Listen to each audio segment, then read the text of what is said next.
বন্ধুসকল good morning. তো নামচাইৰ কাম চাম কৰি আহি গৈছোঁ বন্ধুসকল। নদীটো চাওক পূৰা ধাৰ বৈ আছে। তো মজাকৈ ইয়াতে গাড়ীটো লগাই দিছোঁ পূৰা নদীৰ ওচৰত। তাহলে কাপোৰ চাপোৰো মেলি দিছোঁ আৰু এইপিনে কেৰাহী পাতি দিছোঁ পূৰা মজাকৈ।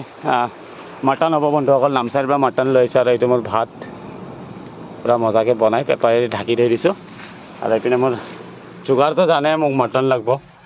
পূৰা মটন আধা কেজি আনিছোঁ, বহুত ডাঙৰ ডাঙৰ পিচ, বেছি টেষ্টি হ'ব চাগে বন্ধুসকল। তো মজাকৈ এইপিনে পিঁয়াজ চিয়াজ কাটি লৈছোঁ, বিলাহী পিঁয়াজ আদা নহৰু আৰু এইপিনে মটন। তো মজাকৈ বনাম বন্ধুসকল, চাই থাকক ভিডিঅ'টো। আৰু ছানডেটো আজি সেইকাৰণে ব্ৰাইট ব্ৰেজাৰ এটা লৈ আহিছোঁ।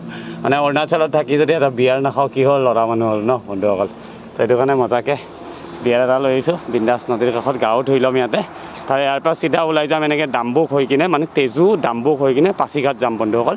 তো চাই থাকক ভিডিঅ'টো, খানা বনাই হ'লে আপোনালোকক নিশ্চয় দেখাম। তো চাই থাকিব মোৰ ভিডিঅ'বিলাক, আৰু যদি ভাল লাগে লাইক চাইক কমেণ্ট চমেণ্ট কিবা কিবি শ্বেয়াৰ কৰি দিব বন্ধুসকল। তো মজাকৈ বনাই লওঁ খানাটো। তো চাই থাকক ভিডিঅ'টো, বনাই হ'লে আপোনালোকক নিশ্চয় দেখাম।